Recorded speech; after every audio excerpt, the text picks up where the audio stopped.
My name's Juan Luis, and I've spent my whole life creating human connection, one-on-one with other people, but also creating communities. So every 3 years I moved to a different country, and then I became the person who was throwing the parties for like an entire city. One point in my timeline of life is birth to my parents. I believe you pick your parents. I guess I picked well or I was lucky, because being born into a Cuban tradition of highly educated people is what really set directionally my whole course of curiosity. And that's a theme and a vibration that's gone through to all 52 years of my life. The second inflection point, which is I got into Harvard University, which for better or for worse, when you get into a Harvard and then I ended up going to Wharton Business School, that helps you the rest of your life. I played soccer for the US national team, played at Harvard. We were top 4 in the country every year. I was leading scorer, so it was a big deal. And then I also played basketball, which gave me toughness.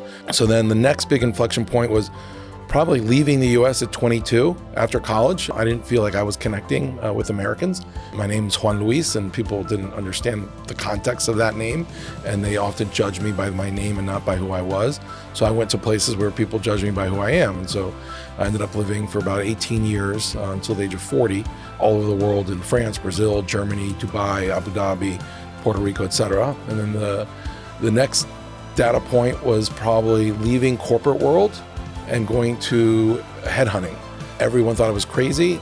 People stopped respecting me because I was an executive, and now I was going to go be a recruiter. And people, even my parents, put pressure and said, why would you go to Harvard and Wharton and be an executive of large organizations to go become a recruiter? What they didn't know is I loved it, and I was great at it, and I ended up making a ton of money on it. And when you find what you love and society will pay you for it, it was paradise. The second to last data point, jumping off and starting Humantelligence. Humantelligence is an early stage startup with about 100 customers, large enterprise customers like Coca-Cola, Accenture.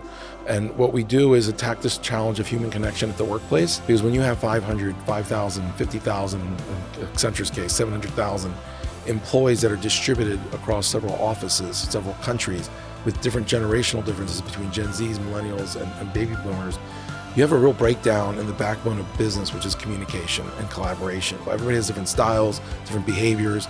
And so we really are applying HR, tech, and AI to enhance humans and enhance human connection and make every leader better, every team more collaborative, and every company perform better. And then the last data point is my family. I got married and have 2 young kids, and that is also a completely different experience of life. I think there's a point where being single and no children, your learning curve flattens out. And the next big chunk of learning as a human being is through your children.